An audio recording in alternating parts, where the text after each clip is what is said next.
अरे केवट भी भगवान के मर्म को जानता है। केवट वो भी प्रार्थना करता है। केवट ने कह दिया मांगी नाम केवट आना, कहीं तुम्हार मरम में जाना। केवट भी कहता है कि प्रभु मैं आपके मर्म को जान गया हूं। कौन सा मर्म जानता था केवट? निषाद जाति का जन्मा हुआ केवट कौन से मर्म को जानता था?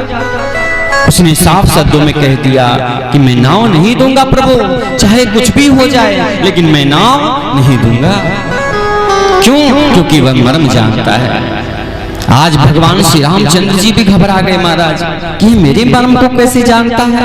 अरे श्रृंगवेरपुर का एक साधारण सा नाविक, एक साधारण सा मनुष्य मेरे मर्म को जानता है, मेरी रहस्य को जानता है। अरे मेरे मर्म को बड़े बड़े ऋषि महर्षि नहीं जान पाए, बड़े बड़े महात्मा अमलात्मा नहीं जान पाए, ये कह रहा है मेरे मर्म को जानता है।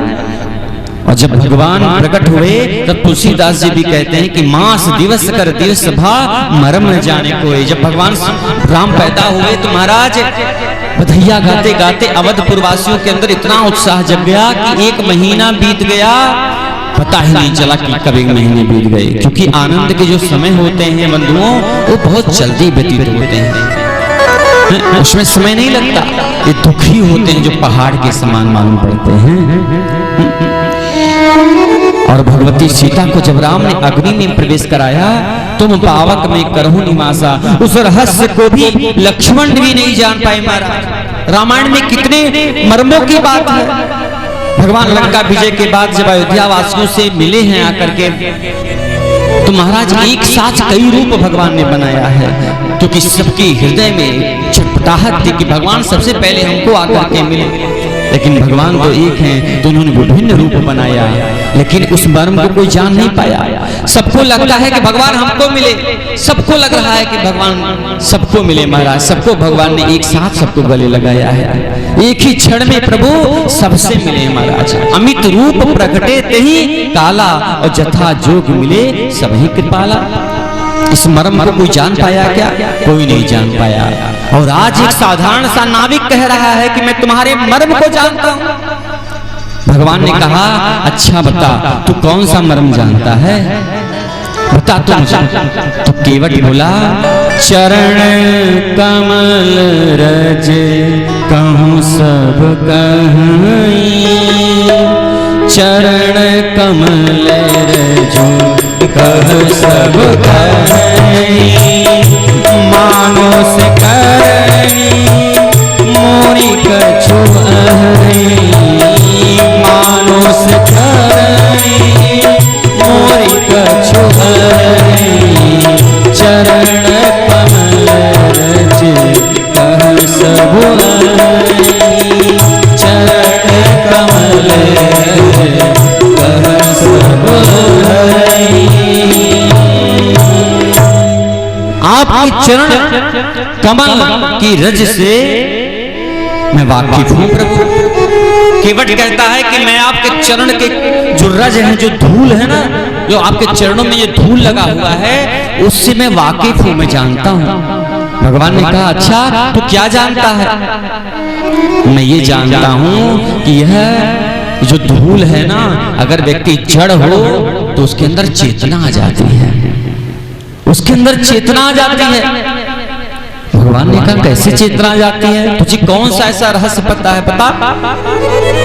तो केवट कहता है कि आपके चरण कमल के रज से महाराज जो शैल्या थी, एक शिला के रूप में शैल्या थी, वो अहिल्या बन गई महाराज। केवल आपके चरणों की धूल मात्र से, केवल आपके चरण नहीं डाला थे, केवल आपके चरण के धूल पड़े थे अहिल्या के ऊपर, वो शैल्या से अहिल्या बन गई। पत्थर से महाराज वो सुंदरी बन गई। आपके चरण कमल की रज में इतना जादू है कि धूल में ऐसा कुछ जादू है कि वह जड़ से चेतन बना देती है। एक शैल्या को आपने चरणों के रज से स्पर्श किया तो वो अहिल्या बन गई। आप विश्वामित्र जी के साथ जाते समय कई शैलियां पड़ी, कई पत्थर पड़े, लेकिन आपकी नजर सब पर नहीं गई। राम जी से कह रहा है केवट, कहता है कि जब आप जा रहे थे विश्वामित्र जी के साथ तो कई पत्थर पड़े, लेकिन आपकी दृष्टि तो सब पर नहीं गई। उसी प्रकार से यहाँ कई नाव पड़े हुए हैं, कोई मेरा ही नाव नहीं है, यहाँ कई नाविक हैं, लेकिन आप मेरे पास ही क्यों आए हैं? इसमें न कोई मर्म तो जरूर है। मुझे लगता है कि कहीं आपके चरणों के स्पर्श मात्र से जो मेरा नाविक, जो मेरा नाय है ना, उसका स्पर्श होते ही महाराज कहीं पत्थर ना बन जाए, और पत्थर बने तो ठीक है, कहीं इस नावक में भी कोई ना कोई विश्व सुंदरी हो। आपका स्पर्श पात्र ही महाराज इसमें से ही कोई विश्व सुंदरी मोहिनी निकल जाए तो मैं क्या करूंगा? आप किसी के पास नहीं गए, आपके चरण तो विशेष शिला के पास जाकर के ही रुकते हैं। आपने स्वयं पूछा है जाकर के विश्वामित्र से, पूछा नहीं शिला प्रभु देखी। आप शावर्तवाणी हैं, आप सर्वमंतर्यामी हैं, आप जानते थे कि यह शैल्या नहीं अहिल्या है, यह शापित है, इसलिए उसी के पास गए और वह अहिल्या बन गई। मुझे तो शंका इस बात का है प्रभु, यहाँ इतनी सारी नौकाएं हैं पर आपके चरण यहाँ मेरी नौका के पास ही क्यों आकर के रुके? अवश्य ही है कोई शापित जीव है, या कोई शापित जीव है मेरी नौका जो आप उद्धार करने के लिए आए हैं महाराज। और कहीं आपके चरणों की रस है, नौका भी कहीं नारी हो गई तो महाराज गजब हो जाएगा, मेरी तो आजीविका ही चली जाएगी, मेरी तो आजीविका चली जाएगी। और एक बात और कहूं प्रभु, जब पत्थर से ऋषि पत्नी हुई तो काट से कोई ना कोई देवी तो जरूर प्रकट होगी, तो फिर मैं रखूंगा कहाँ? मैं कहाँ रखूंगा? कैसे संभालूंगा उसे? अरे साधारण नारी होती तो महाराज बात ही अलग होती, हमारे साथ कहीं भी रह लेती, मजदूरी कर लेती, लेकिन उस देवी से मैं मजदूरी भी नहीं करा सकता। अगर इस नाव से कोई देवी प्रकट हो जाएगी महाराज तो अनर्थ हो जाएगा, फिर उसके लिए हमें मंदिर बनाना पड़ेगा, पूजन करना पड़ेगा, पाठ करना पड़ेगा, भोग लगाना पड़ेगा, घंटी बजाना पड़ेगा, और दोनों समय की आरती भी करनी पड़ेगी। प्रभु बड़े सवाल खड़े हो जाएंगे प्रभु, इसलिए इस खतरे से मैं नहीं खेलना चाहता। भगवान ने उपाय पूछा, अच्छा कोई बात नहीं, बता उपाय क्या है, क्योंकि मुझे तो पार जाना है, गंगा के उस पार जाना ही जाना है, लेकिन कोई ना कोई तो उपाय तो होगा ना, बताओ उपाय क्या है? तो केवट ने कहा, और उपाय है प्रभु, बस एक काम करना पड़ेगा। क्या? जो प्रभु पार अवश्य गाचन, जो प्रभु पार अवश्य गाचन, जो प्रभु पार अवश्य गाचन, जो प्रभु पार अवश्य गाचन, मोहि पद पदों पखारन करूं, मोहि पद पदों पखारन करूं, मोहि पद पदों पखारन करूं, जो प्रभु पार अवश्य गाचन, जो प्रभु पार अवश्य गाचन, मोहि पद पदों पखारन करूं, मोहि पद पदों पखारन करूं, मोहि पद पदों पखारन करूं। प्रभु मुझे चरण धोने के लिए आप कहिए। केवट कहता है कि प्रभु आप आज्ञा दीजिए, आप मुझे चरण धोने के लिए कहिए, जब आपके चरणों को मैं धो लूंगा तभी आपको गंगा के पार ले जाऊंगा।